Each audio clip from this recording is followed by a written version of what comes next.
കള്ളു കുടിക്കുന്നവരെ പെട്ടെന്ന് തൗബ ചെയ്തോ, രുചിച്ചു നോക്കിയവരെ പെട്ടെന്ന് തൗബ ചെയ്തോ, നുണഞ്ഞു നോക്കിയവരെ പെട്ടെന്ന് തൗബ ചെയ്തോ. അല്ലാഹുവിന്റെ റസൂല് പറയുന്ന കണ്ടോ, മൻ ശരിബഹ, ആരെങ്കിലും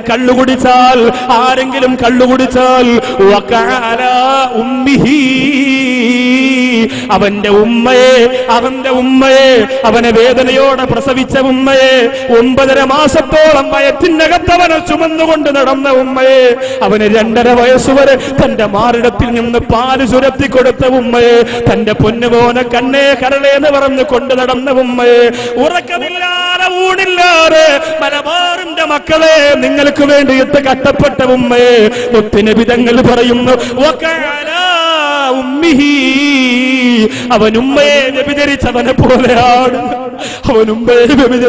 പോലെയാണ്, ആരോട് പറയാനാ പ്രിയപ്പെട്ടവരെ, ആരെ ഉപദേശിക്കാനാ സഹോദരങ്ങളെ?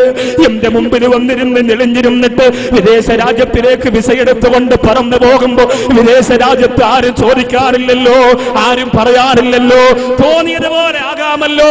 ശമ്പളം കയ്യിലേക്ക് വാങ്ങിയിട്ട് വെള്ളിയാഴ്ച രാവെന്ന് പറയുന്ന വ്യാഴാഴ്ച വൈകുന്നേരം റൂമിന്റെ അകത്ത് ഫ്രീ ആയിട്ടിരിക്കുമ്പോ കൂട്ടുകാരുമായി ചേർന്നുകൊണ്ട് കള്ളുകുടിച്ച് രസിക്കുന്ന ചെറുപ്പക്കാരോ, നിന്റെ പ്രിയപ്പെട്ട ഉമ്മയെ നീ ഒന്ന് ചിന്തിക്കടാ. ആ ഉമ്മയുടെ മുഖമൊന്ന് നീ ആലോചിക്കുമോനെ, ആ ഉമ്മയെ വ്യഭിചരിച്ചവനെ പോലെയാണ് കള്ളുകുടിയനെന്ന് തോഹ മുഹമ്മദ് മുസ്തഫ.